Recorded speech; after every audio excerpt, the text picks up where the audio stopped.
Marcos Bicalho, com você a palavra. Se alguém quiser usar o fone, a gente sempre recomenda por causa do ambiente da feira, apesar que o nosso som ele é suficiente para escutarmos sem fone, mas se alguém quiser, sinta-se à vontade. Marcos Bicalho, fica à vontade, a palavra é sua. E boa tarde a todas e a todas. Vamos iniciar então esse painel nosso que vai tratar dos desafios da descarbonização. E a ideia inicial era trazer, ou pelo menos fazer um passeio, né, por todas essas tecnologias que estão aí em desenvolvimento, nesse momento tão rico, né, de mudança tecnológica que o setor de transporte público vem enfrentando. Então, infelizmente, a gente não teve a confirmação de representantes, né, que pudessem nos falar sobre todos esses projetos, sobre essas mudanças, né, que estão sendo pensadas e desenvolvidas. Então, a gente vai procurar com os nossos painelistas, né, que estão presentes, tentar explorar um pouco, né, os desafios que cada um está enfrentando, né, nesse processo de mudança que é tão rico, né, e que nos deve trazer também bastante atenção para que a gente possa fazer esses passos, cumprir esses passos com bastante sapiência, né, aprendendo com as mudanças, né, e evitando que a gente dê passos maiores que as pernas. Então é importante, nesse momento, a gente conversar, né, e saber, acho que mais uma conversa, e saber de cada um o que nós estamos vivenciando nesse momento, né? Nós temos aqui, então,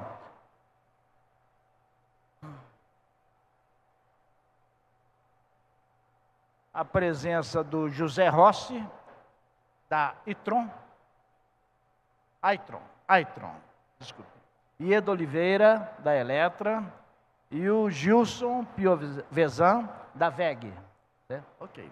Bom, o José Rossi, acho que tem uma apresentação para fazer, é isso, José Rossi? Tá.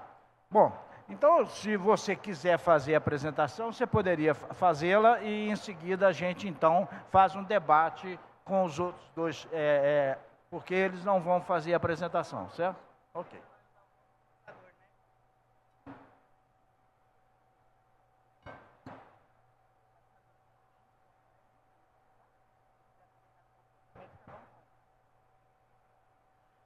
Alô, alô. Boa tarde a todos. Eu optei por fazer uma apresentação porque o tema é hidrogênio de baixo carbono, às vezes não é um tema assim tão próximo do evento, né? E para falar disso, eu vou falar um pouco da produção de hidrogênio de baixo carbono e falar especificamente de soluções integradas para essa produção e da Hytron, que é a empresa que eu estou aqui representando. Bom, para encurtar a história, o hidrogênio de baixo carbono também é uma possibilidade de uso em transporte, né? Principalmente transporte mais pesado, transporte urbano. E o que a gente chama de hidrogênio de baixo carbono é aquele hidrogênio produzido ou por eletrólise de energias renováveis, eólica, fotovoltaica, hidrelétrica, ou então reforma de etanol e biometano, tá? Então, a Hytron, só para falar rapidamente, é uma empresa que nasceu na Unicamp, foi um spin-off do laboratório de hidrogênio, fundado em 2003, e em 2020 foi adquirido pela NEA, Grupo NEA alemão. Hoje, nós estamos em Sumaré, perto de Campinas, estamos mudando para uma nova sede, que nós vamos ampliar a área, e a Hytron, no grupo NEA, ela é a unidade de desenvolvimento, de pesquisa, e é o nosso Innovation Center, né? Eu, na Hytron, sou responsável pela área de P&D. A NEA, como um todo, é uma empresa, então, que está em diversas partes do mundo. A sede dela é em Aachen, na Alemanha. Um ponto interessante é a cadeia de produção de hidrogênio, né? Então eu tenho a parte de... mais fácil não usar isso. Eu tenho a parte de produção de hidrogênio, que eu já falei, que pode ser reforma ou eletrólise, armazenamento, transporte, e no final, do que toca para a gente, do nossa discussão aqui, seria a parte de estação de abastecimento veicular. Esse aqui é um eletrolisador nosso que está locado na EDP em Pecém, no Ceará, no porte de 1 megawatt, que é um porte já razoável de produção. Esses são os nossos modelos de produção de hidrogênio em modelo container. E na parte tem também reforma a vapor, que a gente chama de biometano e etanol. Temos um posto de abastecimento veicular, que eu acho que já devem ter visto alguma coisa na mídia, que é um posto feito pela Shell, Raízen, Hytron, Senai do Rio de Janeiro, a Toyota e o RCGI da USP, que vai ser um posto de produção de hidrogênio via reforma de etanol e abastecimento de ônibus urbano. Então vai ser o primeiro pacote desse. E também no mundo, a primeira produção de hidrogênio via etanol para o uso de transporte. Esse aqui, então, é o modelinho de uma estação, né, de abastecimento. O que ela consiste, né? Eu tenho que ter uma fonte de hidrogênio, uma produção local ou levar. Eu tenho que fazer compressão desse hidrogênio. Veículos leves usam uma pressão maior, veículos pesados uma pressão menor. Posso armazenar para ter, né, e depois o que eu chamo aí do dispenser, onde eu abasteço os veículos. Essa é outra estação de abastecimento, ela já é de eletrólise, não é de reforma, e ela foi construída e já está pronta em Itajubá.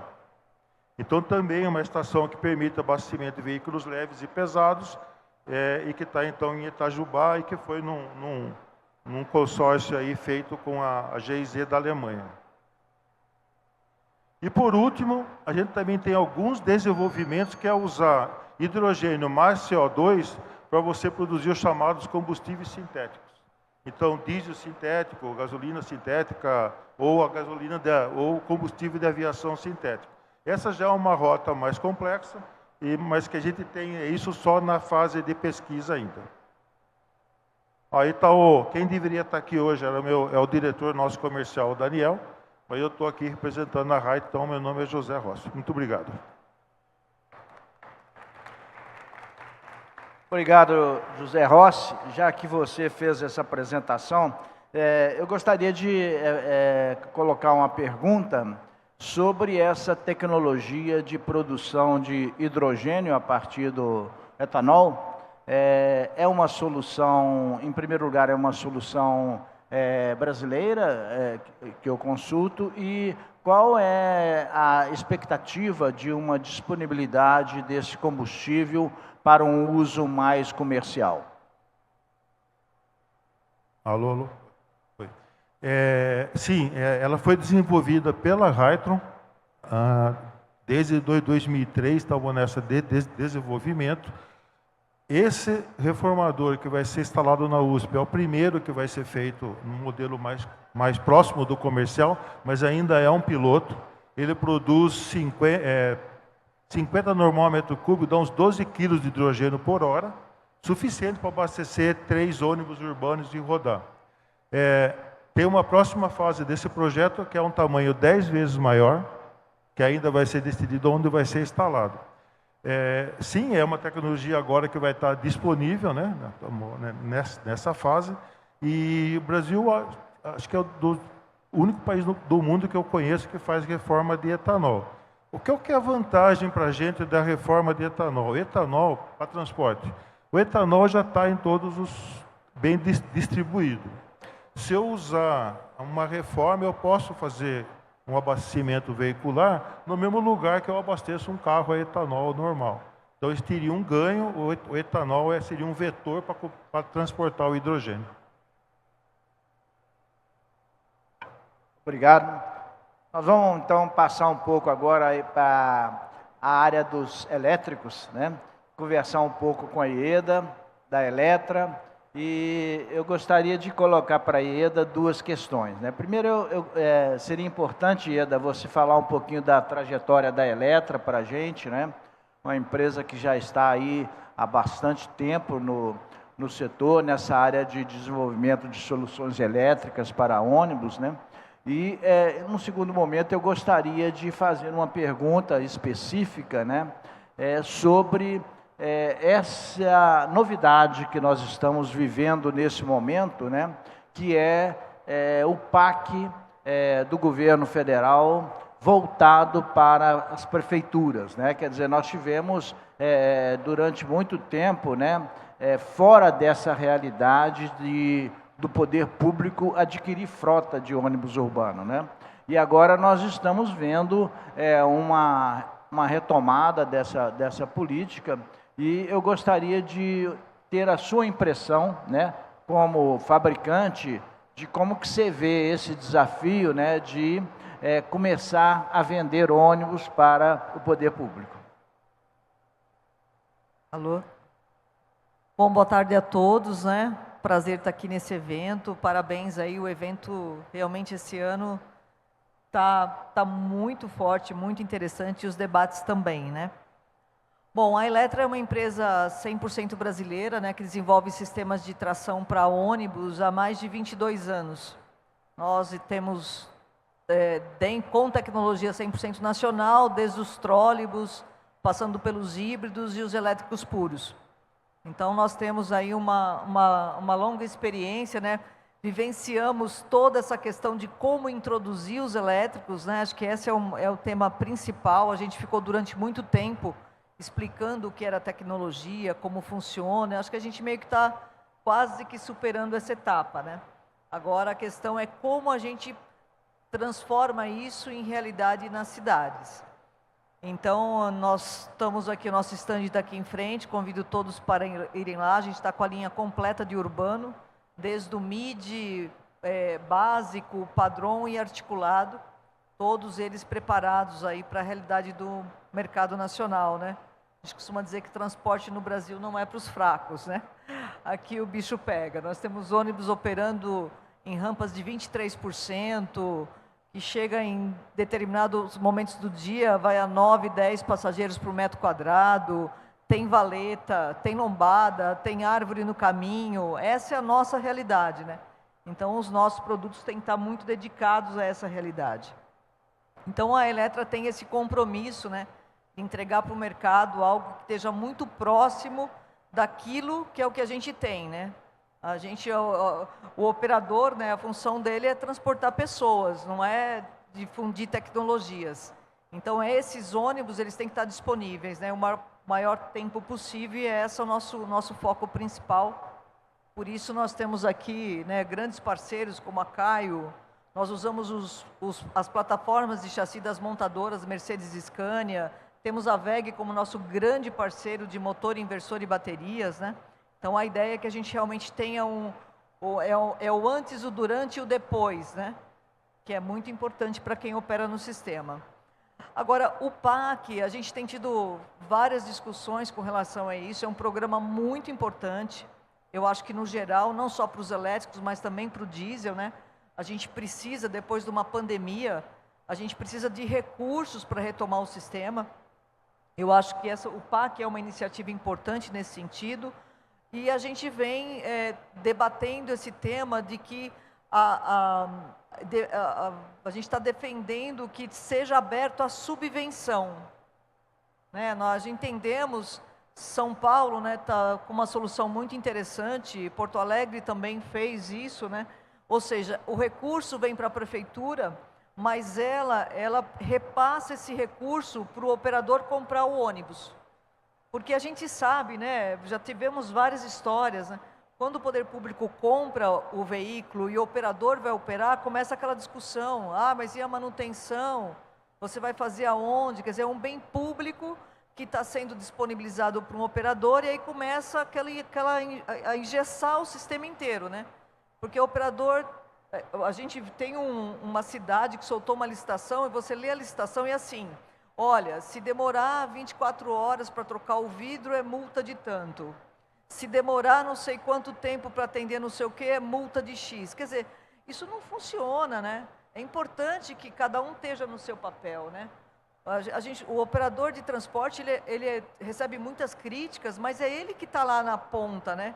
É ele que está com o ônibus, é ele que vai nessas vias cheias de buraco, é ele que tem que passar pela árvore, é ele que tem que dar o treinamento, é ele que tem que superar tudo isso. Então não faz sentido você não dar liberdade para quem vai operar o ônibus de ser o proprietário do ônibus, né?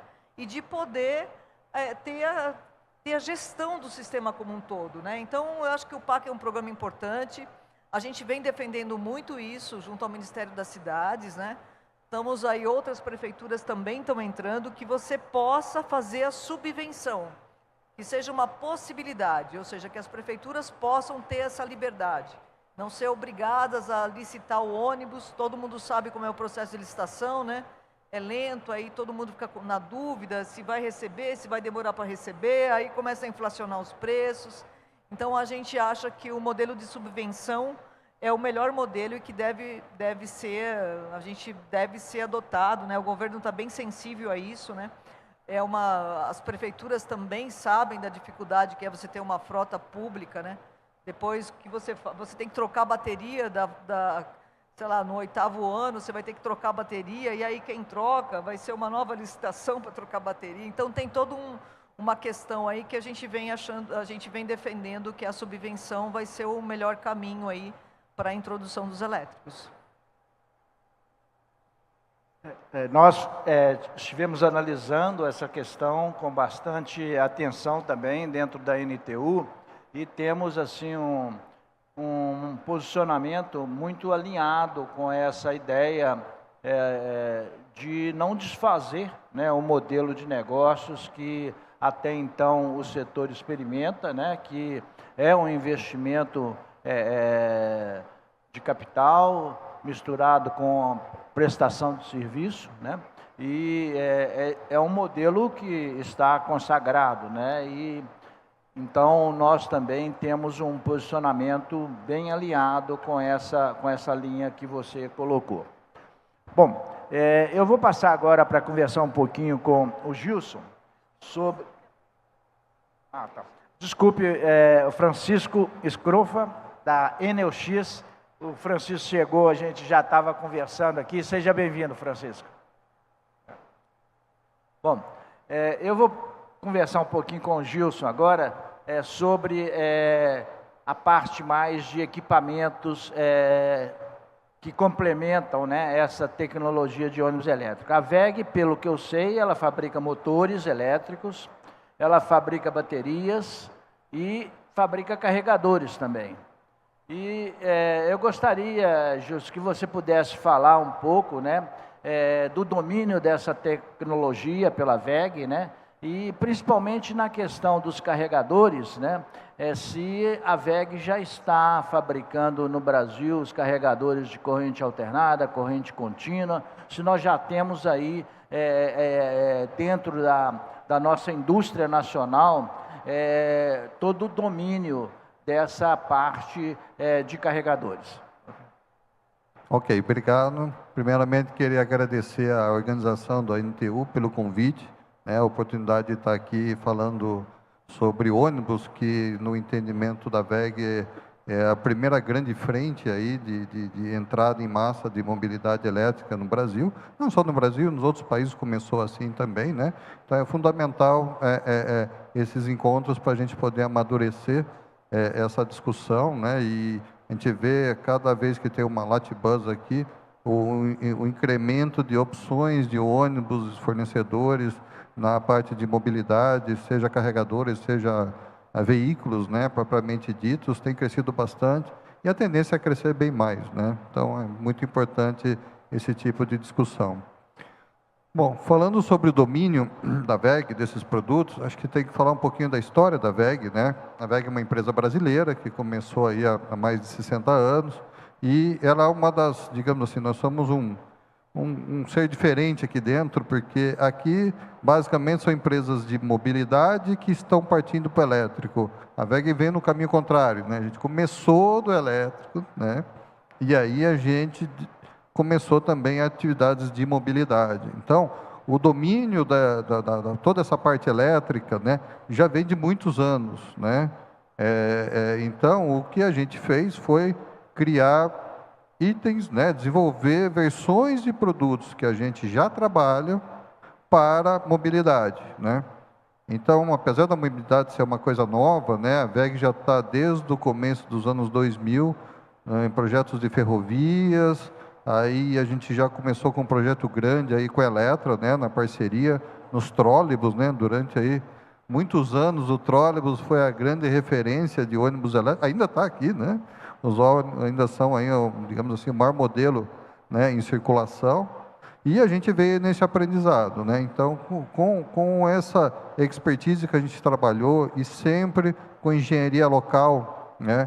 A WEG hoje tem mais de 40 mil funcionários mundialmente e mais de 4.700, ou seja, mais de 10% da nossa força de trabalho, contando o chão de fábrica, administrativo, são engenheiros, porque a gente trabalha desde o início, a gente trabalha no básico, né? Então, nós temos as nossas linhas de motores, né? A WEG, só para você ter uma ideia, ela produz por dia, globalmente, 70 mil motores por dia, né? Na parte de módulos eletrônicos, né, do inversor, dos módulos eletrônicos que são embarcados nos carregadores, nós somos os únicos produtores do hemisfério sul de módulos eletrônicos de alta potência. Não vamos confundir com a placa do computador, né? Estamos falando de módulos para operação de alta corrente, alta potência, né, que é específico para mobilidade elétrica, né? E também os packs de baterias, né? O pack de bateria, ele é um painel também, né, que usa muitos dos conceitos do próprio carregador, do próprio inversor, né, dos próprios módulos eletrônicos, com as células de lítio, né? E esses módulos, essas baterias, a gente já usava também, e continua usando, nos módulos, né, das nossas instalações industriais, que chamam os containers que fazem a estocagem de energia em plantas em data centers, em sites, né, fazendas eólicas, né? Então, tudo que a WEG que trabalhou dentro da mobilidade já era conhecido, nós já tínhamos o domínio dessa tecnologia. O que nós estamos fazendo é refinando essa linha de produtos para que ele seja utilizado na mobilidade. E aí é super importante no aprendizado, né, a gente ter essas aplicações em campo. Então, foi um mega aprendizado com a Eletra, a gente ter os primeiros projetos, né, você ter uma ideia, do trólebus para hoje, o nosso powertrain reduziu em mais de 500 quilos, né? E isso não aconteceu do dia para a noite, veio de uma evolução. Fizemos projetos híbridos, fizemos projetos de hidrogênio, nas Olimpíadas do Rio de Janeiro, já tínhamos ônibus a hidrogênio, né? Então, temos caminhões com montadores, então temos aí uma série de projetos que vêm possibilitando a gente estar continuamente melhorando os produtos, né? E o que vai fazer a gente melhorar é realmente essa experiência do campo, esse feedback dos operadores, né? O que está acontecendo de novo, nós temos parcerias com vários institutos, não só no Brasil, como no exterior, e é um aprendizado contínuo. Acho que a gente tem que entender isso, não só assim, todo mundo reclamando que tem um problema aqui e ali, está todo mundo no mesmo barco, e a gente tem que aprender no mesmo barco. Então, esse problema é seu, não é meu, quem é o culpado, a gente não vai chegar a lugar nenhum. Nós estamos juntos, e se todo mundo tiver um espírito colaborativo, remar na mesma direção, a gente vai para um ótimo caminho. Porque, assim, estive fora, já morei fora, estive agora em Las Vegas, a feira de ônibus, teve em Bruxelas também, outra feira de mobilidade. Você vê que não é modinha, não é uma tendência, acabou, isso já é uma realidade. E o que a gente tem que fazer é aproveitar a realidade e adotar esse modelo no Brasil. Obrigado, Gilson. Eu vou passar então agora para o Francisco. E Francisco, eu gostaria, no primeiro momento, que você não pudesse nos esclarecer qual é a diferença entre a Enel e a Enel X, né? Como que essas duas empresas se relacionam, né? E qual é o papel da Enel X nesse projeto de eletrificação da frota? Muito bem. Primeiro, boa tarde a todos. Obrigado pelo convite. Um grande prazer estar aqui com os colegas e parceiros. Ieda, tudo bem? Meu nome é Francisco Scroffa, sou argentino, argentino italiano, podem ver o sotaque, e obrigado mais uma vez pelo convite. A Enel X é a companhia do Grupo Enel com foco na decarbonização. Então, a nossa missão é criar soluções que ajudem os nossos clientes a se decarbonizarem ou decarbonizar o negócio deles. Trabalhamos muito com clientes B2B, ou seja, grandes indústrias, por exemplo, com projetos de energia renovável. Trabalhamos com soluções na casa dos clientes residenciais, por exemplo, com soluções de eficiência energética. E também trabalhamos um foco muito grande em infraestrutura para cidades inteligentes. Somos o maior operador do mundo de iluminação pública, temos 3 milhões de pontos de iluminação. Aqui no Brasil somos o terceiro operador, começamos há 3 anos e meio, já estamos em 9 cidades do país. E, como parte da estratégia de cidades inteligentes, um ponto muito importante é a eletrificação do transporte público e a mobilidade elétrica em geral. Por que separa a mobilidade elétrica e transporte público? Porque mobilidade elétrica é o todo, porém, em nossa visão, o foco agora é transporte público porque o segmento de mobilidade elétrica tem uma utilização muito alta, que tem uma viabilidade técnica, que já tem tecnologia disponível e que é um ativo que decarboniza mais porque está todo dia rodando. Sim? O que temos feito? Qual é a nossa experiência? Até o colega estava falando da importância de fazer experiência, fazer quilômetros e rodar e testar. A Enel X hoje tem uns 6 mil ônibus em gestão ao redor do mundo. Os primeiros projetos que começamos foi no Chile em 2018, com 100 ônibus. Hoje temos mais de 1.500 em operação, em vários projetos que foram se acumulando. Na Colômbia temos mais ou menos 1.500 também. E depois o resto espalhado ao redor do mundo. E qual é a modalidade de trabalho? Nós temos 2 tipos de soluções. Nos enfocamos, em particular, na infraestrutura elétrica. No caso da Colômbia, por exemplo, nós fomos responsáveis de fazer o que eles chamam já eletroterminales, ou seja, adquirir o terreno, fazer toda a infraestrutura elétrica, colocar carregador e entregar o projeto em funcionamento para os ônibus que fazem parte da operação. Ou seja, nós entregamos energia, mas toda a infraestrutura. Já no Chile foi um projeto diferente, foi um projeto que tem 5 pilares.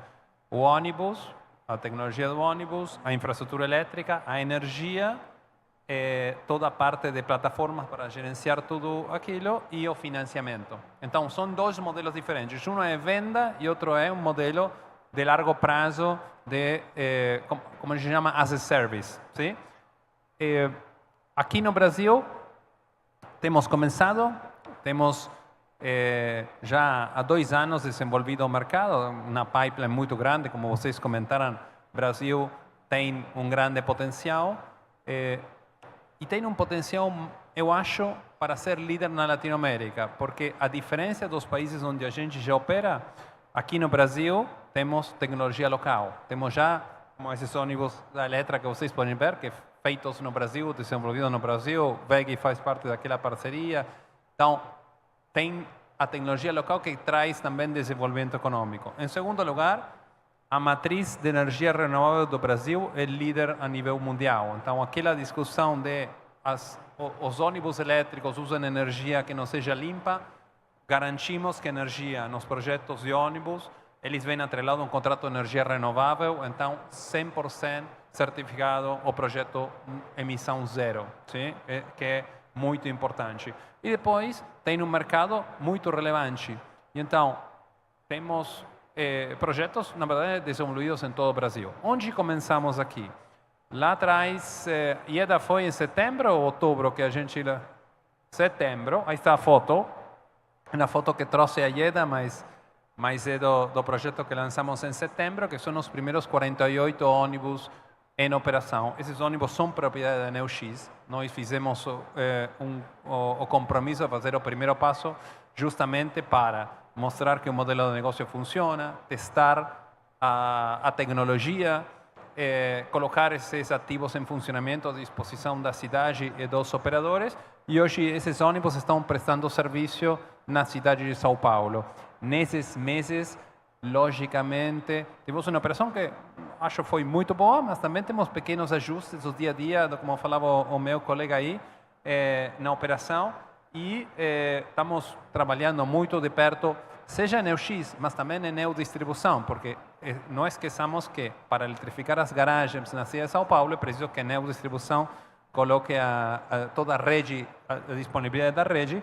Estamos trabalhando muito perto da cidade de São Paulo, da SP Trans, na disponibilização de informação da infraestrutura disponível em cada uma das garagens para facilitar e viabilizar o projeto o mais rápido possível. Então, eu estou muito confiante, muito animado com a cidade de São Paulo, mas também com o resto do país, nessa liderança que eu acho que o Brasil vai ter daqui a pouco na Latinoamérica. Obrigado. Muito obrigado, Francisco. Eu vou voltar aqui para o Zé Rossi sobre a questão do hidrogênio, né? Sempre que eu leio alguma coisa sobre o hidrogênio, as informações sobre custos mostram que é uma tecnologia que ainda precisa se amoldar dentro de um mercado de outras tecnologias existentes, principalmente na questão dos custos. Eu gostaria de saber de você qual é a visão da Hytron sobre essa questão dos custos dessa tecnologia de hidrogênio, né? Nós temos alguma perspectiva de tempo para chegar numa possibilidade de uso comercial do hidrogênio no médio prazo? Obrigado. Bom, é assim, né, a grande colocação que se faz de custo de hidrogênio é quando se compara o hidrogênio cinza, que a gente chama, né, que é o hidrogênio de reforma de metano, com o hidrogênio, que agora não se fala mais verde, hidrogênio de baixo carbono, né, que como é uma tecnologia ainda começando, assim, comercialmente começando, né, ela ainda está um pouco acima do preço, mas as perspectivas de avanço, de crescimento e de diminuição de custo é muito grande, porque agora estão começando as grandes plantas de hidrogênio no mundo, mesmo aqui no Brasil nós já estamos com perspectivas de plantas da ordem de 10 megawatts. A Hytron é um centro de pesquisas, né? A nossa fábrica é em Belo Horizonte, que é onde vai ser ampliado agora também para produção. E também a gente produz aqui a estação de abastecimento, né? Então, embora seja real isso, é uma briga para chegar num custo compatível, né?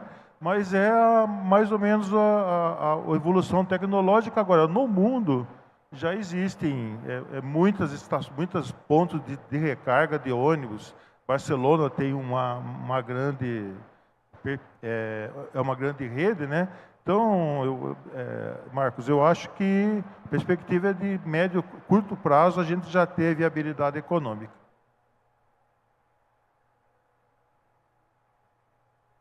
Só comentar só uma coisa, né, para o pessoal que está de carro elétrico, né?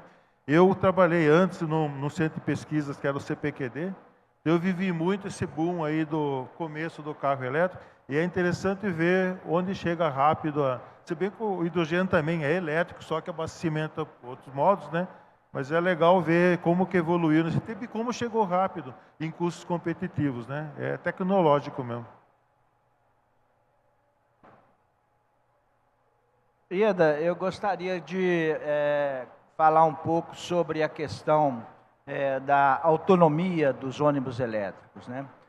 A gente sempre ouve falar que existe sempre um dilema de que para aumentar a autonomia você precisa aumentar, né, o pacote de baterias, e isso aumenta peso e gera um peso morto maior nos veículos, e aí sempre a gente fica sem saber exatamente, né, até quando vale a pena você trabalhar nessa dicotomia aí entre peso e tempo de operação dos veículos.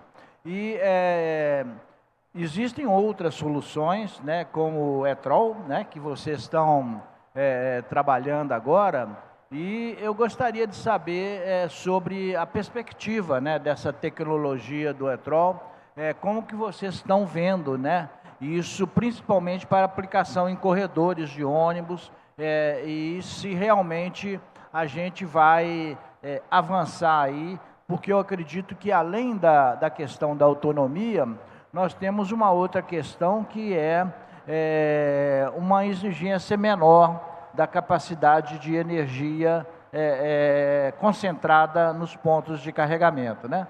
Gostaria que você falasse um pouquinho disso para a gente. Pois não. Essa questão da autonomia é sempre uma grande discussão do setor, né? Muita gente crava um número. Meu ônibus faz 300 km de autonomia, o meu faz 200. Depende. Depende muito do perfil da via, né? Nós temos, vou dar um exemplo claro, nós temos ônibus básico, 12 metros, elétrico, operando aqui na Transwolf, que faz periferia de São Paulo, certo? Esses ônibus têm linhas que eles operam com rampa de 23% de inclinação. Como eu disse, aquele perfil de linha que você pega a lombada, pega a valeta, é aquela operação mais puxada mesmo do transporte, que é característica desse modelo, né, que é o modelo básico. Bem, esse ônibus aqui, historicamente, nessa operação, ele está fazendo de 1,5 a 1,6 kWh por quilômetro. Depende da temperatura, quando está no verão, né, ele vai a 1,6, no inverno vai a 1,5, mas essa é a média. O mesmo, porque, além de tudo, uma velocidade média muito baixa, em torno de 11, 12 km por hora. Esse mesmo ônibus, exatamente o mesmo ônibus, com a mesma tecnologia, com a mesma bateria, operando no BRT Salvador, apesar do calor, ar-condicionado o tempo inteiro, ele faz uma média de 1,2, 1,3. Então, é aquilo que eu falo, depende. Se eu for pegar o melhor número, eu vou dizer, meu carro faz 400 km de autonomia, mas essa não é a realidade. Então, para se ter uma ideia como operador, é assim, aonde você tem um bom consumo de diesel, quer dizer, todo mundo sabe disso, tem linhas que o consumo é lá embaixo, né? Você também vai ter menos consumo de energia. A gente está falando sempre de energia, né? Seja diesel, seja energia elétrica. Então, ele é muito comparável. Então, nas linhas corredor, você sempre vai ter um desempenho melhor de consumo, portanto, uma autonomia maior.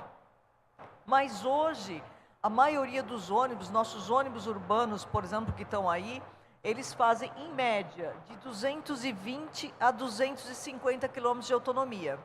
Em alguns casos, eles chegam a 270, mas é isso, está muito linkado ao perfil da via. Então, a autonomia, ela ainda é um desafio para os elétricos, né? E eu costumo dizer o seguinte, a infraestrutura será o grande aliado dos elétricos, porque a gente vem batendo nessa tecla que todos os gestores deveriam se preocupar com recargas de oportunidade. A recarga de oportunidade, ela será uma grande ferramenta, porque você tem o quê? Hoje mesmo, né? Você tem ônibus que ficam parados várias vezes durante o dia, 10, 15 minutos no terminal. E você não aproveita hoje essa parada para fazer as recargas. Então, a recarga de oportunidade, independente do e-trol, que eu vou falar um pouquinho mais à frente, mas ela vai ser uma boa referência, né? Todos os fabricantes dizem que eles garantem uma garantia de performance, a WEG faz isso, que é uma perda máxima da capacidade energética de 20% no 8º ano. O que quer dizer isso? Se hoje o ônibus faz 100 quilômetros, o fabricante, que no caso é a WEG, garante que no 8º ano ele vai fazer pelo menos 80 quilômetros na mesma condição. Aí você imagina o investimento que é. Você tem uma frota aí de 100 ônibus, operador. Você perdeu ali 15% da capacidade energética. Você vai trocar um banco de bateria? Quer dizer, não tem sentido. É muito mais fácil você fazer recargas de 10, 15 minutos e garantir a sobrevivência desse banco de bateria por mais alguns anos, né? Com a recarga de oportunidade, você vai poder chegar a 10, 12 anos com o mesmo banco de bateria. Então, a gente acredita que essa junção, né, tem várias coisas, algumas cidades já estão estudando bolsões de recarga, onde você vai poder carregar os ônibus à noite e durante o dia, além dos ônibus, carregar frotas de caminhões. Ou seja, aproveitar aquela infraestrutura. Porque um segundo problema que a gente está tendo agora, que os elétricos começaram a entrar em mais de 18 garagens, é que cada garagem está montando a sua infraestrutura. Então agora começa a aparecer a ociosidade. Então você tem lá várias infraestruturas espalhadas por várias garagens, que você usa praticamente à noite e durante o dia estão lá. Né? Tem uma recarga ou outra, mas estão lá. Então, soluções de recarga, elas vão viabilizar cada vez mais para que a gente possa reduzir o tamanho do banco de baterias dos ônibus, e que isso representa custo, e você poder deixar mais tempo essas baterias nos ônibus. Quando se fala em alta demanda, né, como você falou, nós fizemos o lançamento do e-Trol. O e-Trol é muito focado para veículos que operam em corredor, veículos de alta capacidade, 21,5 metros. Vou dar um exemplo. O corredor o BRT ABC, né, que será lançado o ano que vem, ele é um corredor feito para operar com 94 ônibus de 21,5 metros, e nós fizemos todo o estudo comparando para ele ser só trólebus ou para ele ser só elétrico puro. E lançamos essa solução do e-Trol. Qual é a solução? 40% desse corredor vai ter rede aérea. Então, é uma rede aérea que é uma rede de recarga. Ah, está aqui? Não sei. Não estou entendendo. É isso. Então, é assim, é um veículo que ele tem bateria e ele tem alavancas pneumáticas, são alavancas automáticas. Então, nesse corredor, no trecho que tem rede, o motorista ele tem uma marcação na via, ele aperta um botão no painel, as alavancas sobem e se conecta automaticamente na rede. Quando ele está conectado na rede, ele usa aquela energia para se deslocar e carregar as baterias. Quando ele sai do trecho de rede, ele recolhe e vai na bateria. Então, eu não tenho um carregador na garagem, nada. O ônibus, ele tem a gente chama da recarga inteligente, né, que ele carrega em movimento. E essa é uma solução muito interessante, né, porque você começa primeiro, né? Qual é a expectativa? Nós fizemos um dimensionamento que tudo que ele gasta no trecho com bateria, ele repõe quando ele está na rede. Então, você tem uma redundância muito grande. Para você ter uma ideia, se, vamos supor, aconteceu alguma coisa na subestação, não tem energia, esse carro consegue operar meio-dia sem precisar reabastecer. Quando ele vai para a garagem, ele vai para fazer os procedimentos normais, sem precisar ficar lá 3 horas carregando. Então, é uma solução que, segundo o fabricante, inclusive, da bateria, né, essa questão de você nunca deixar a bateria ter um ciclo, né, ela nunca tem uma descarga profunda, a vida útil dessa bateria vai ser muito maior no sistema. E uma coisa muito interessante, quando você investe em solução de recarga, rede aérea, você está investindo para 60 anos. Né? Quando você investe em bateria, você investe para 8. Então, essa junção de você poder dar um sistema que ele tem total independência por conta das baterias, quer dizer, ele não está dependendo daquela rede aérea, mas você usa aquela rede para carregar as baterias, ele é um sistema que é uma tendência muito forte, já vem acontecendo na Europa muito fortemente esse tipo, né? Vias com rede aérea, onde os ônibus e mesmo caminhões, né, A Alemanha fez uma rodovia com rede para os caminhões se conectarem, né? Então são soluções cada vez mais presentes. E a gente entende isso. Eu acho que essa coisa, né, da diversidade que a gente falou já muitas vezes, né, é muito importante que as tecnologias elas se somem, né? É o hidrogênio gerando energia quando você tem dificuldade. É importante que a gente não crave que só tem uma solução. Não. Um sistema de transporte como é o brasileiro, ele tem que ter muitas soluções. Ele tem que ter o elétrico, pode ter o trólebus, o etrol, ele pode ainda ter o diesel por muitos e muitos anos, tenho certeza disso. Ele pode ter o hidrogênio, gás, etanol, quer dizer, acho que todas as soluções são bem-vindas, né?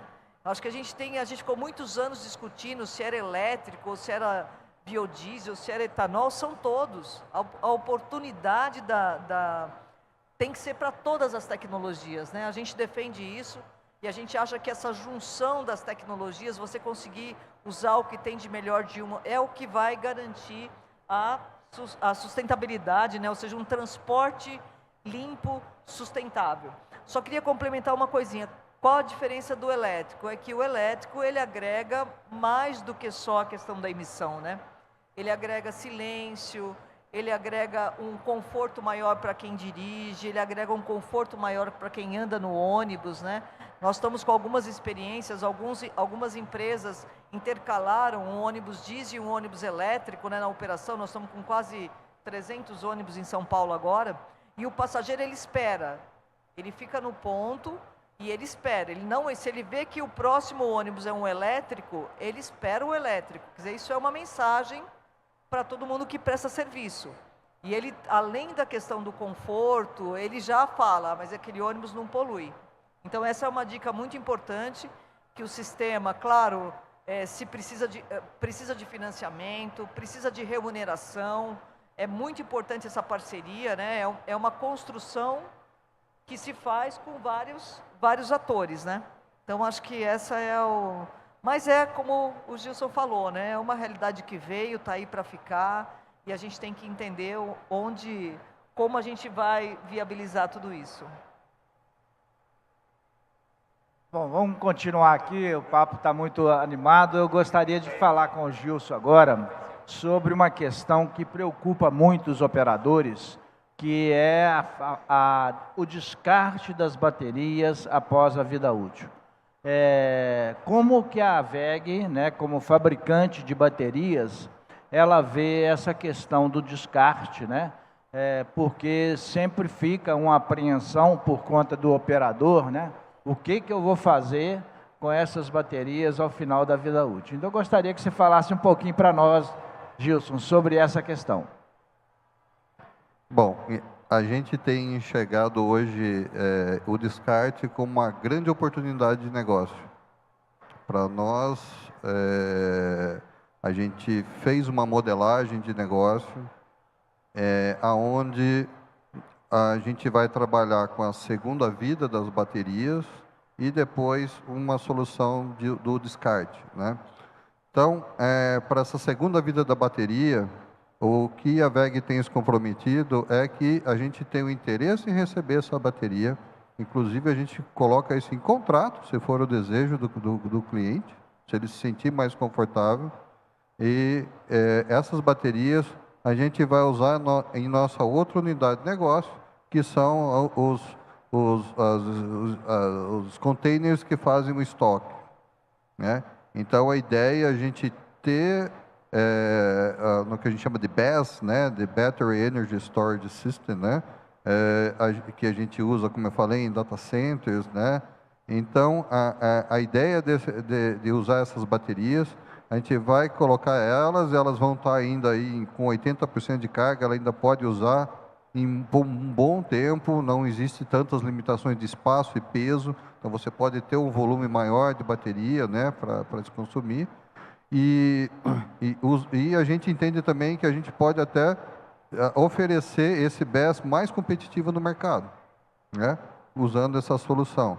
Ela vai ter um certificado, né, vai ter controle, o mesmo controle que a gente vai fazer a bateria, quando sai da fábrica, vai ter um controle.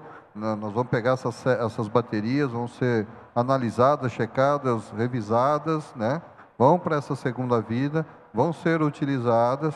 E aí, depois desse tempo, ainda assim, a WEG tem o interesse em estar recebendo. Nós estamos trabalhando em parcerias, né?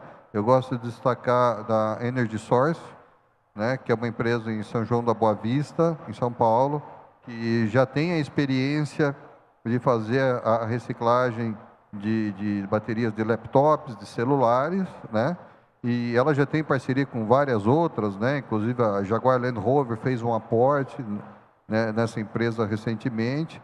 E aí a gente vai para a segunda fase, que seria o descarte da bateria em si. Então ela é uma empresa que faz todo o processo, ela faz a seleção, faz a parte da hidrometalúrgica, né? Sai com a parte, né, do lítio, todos os outros componentes que podem voltar para serem produzidos, né? Só para desmistificar um pouco, quando a gente vê aquela bateria enorme, pesando várias toneladas, vamos lá, 70% do peso dela, nós estamos falando de cobre, de alumínio, de aço, tudo que já tem num carro hoje, né? Então, a gente só para, assim, não entrar em pânico com um volume grande de bateria, né? A grande parte dela é material que já existe hoje no mercado, né? E é interessante, porque nós estamos falando de materiais de alto valor, né? Ninguém vê na praia hoje latinha de refrigerante, latinha de cerveja jogada no chão. Sempre alguém vai ter interesse em ter esse produto. Então, eu acho um cenário no futuro de você ver baterias jogadas assim, extremamente improvável. Se tiver, alguém vai roubar isso aí. Vai ter algum bandido lá que vai pegar porque vai ver um grande negócio, né? Então, eu vejo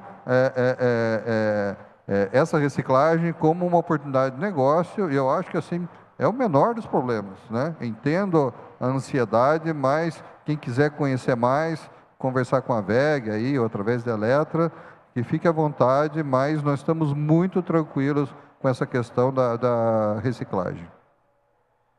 Muito bem. Vamos para o Francisco agora. Francisco, gostaria que você nos falasse um pouco sobre esse modelo de propriedade de frota da Enelx e, dentro desse modelo, como que é a solução para a manutenção desses veículos ao longo da vida útil? Perfeito, boa pergunta. Eu quero reforçar o ponto da segunda vida da bateria, porque é muito importante. Depois do ano 8, 9, que já a bateria não é tão útil para o ônibus, tem ainda uma outra vida útil para, por exemplo, temas de armazenamento, etc. É muito importante e é um outro modelo de negócio acima do negócio dos ônibus. Então, eu também concordo com meus colegas acerca da complexidade da bateria, mas que tem soluções para mitigar esse risco. Agora, falando do modelo de negócio, a solução proposta pela Enelx, já testada em milhares de ônibus, tanto na Colômbia como no Chile, é, como falei, uma solução onde damos o ônibus como serviço. Através de nossos parceiros financeiros, eles têm a propriedade do ônibus e eles fazem um aluguel com direito à propriedade do ônibus ao largo da vida do contrato.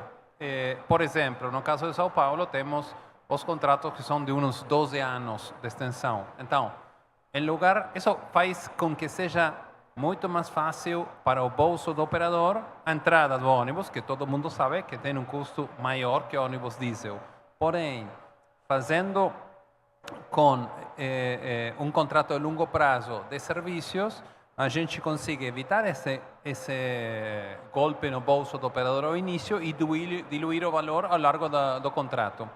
Lembrando que o ônibus elétrico é muito mais eficiente que o ônibus diesel do ponto de vista de custo operativo. Então, aquilo que também vai gerando uma eficiência nos custos, seja de energia versus o diesel, ou seja de manutenção também, porque o ônibus elétrico, quantas partes a menos tem no ônibus elétrico que o ônibus diesel? É como o custo de manutenção é infinitamente menor. Então, agora vou à tua segunda pergunta. O tema da manutenção é outra economia bem importante na manutenção desse ativo ao longo da vida útil. Sim? Respondendo ao tema da manutenção, em nosso modelo de negócio, o que temos feito até agora, que acho funcionou muito bem com os operadores, é nós, através de nossos parceiros, aí temos uma relação contratual, seja com a Vega e com a Eletra e com outros parceiros, para toda a parte elétrica do ônibus, bateria, toda a parte elétrica, ser responsabilidade nossa. Toda a parte de manutenção mecânica já é parte do que o operador gerencia dia a dia, pneumáticos, suspensão, esse tipo de coisas, já funciona dessa forma. Então, a gente divide a manutenção entre a parte elétrica, que é o elemento inovador, isso deixamos com os especialistas, e a parte mais mecânica, já faz parte da vida do operador, no dia a dia deles, deixamos com eles. E isso colocamos contratualmente, com temas de SLA, etc., para que todo mundo fique bem tranquilo. Até agora, nos 8 meses que estamos esperando, funcionou muito bem.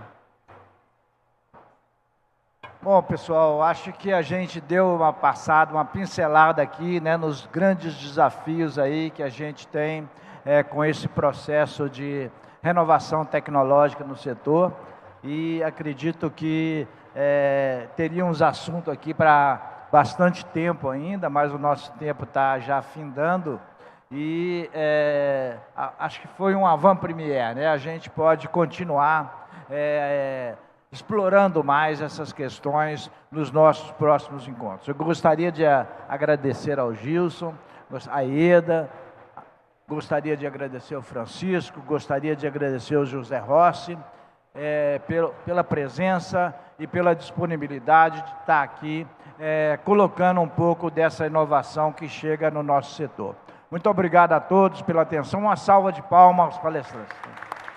Muito obrigado, Marcos Bicalho, pela direção e condução deste painel, todos os painelistas. Uma foto oficial desse painel, por gentileza. Desafios da descarbonização. Obrigado, Raiton, Eletra, VEG e Enel X, pela participação. E gostaria de, na sequência, vamos tirar a foto oficial, por gentileza. E já na sequência,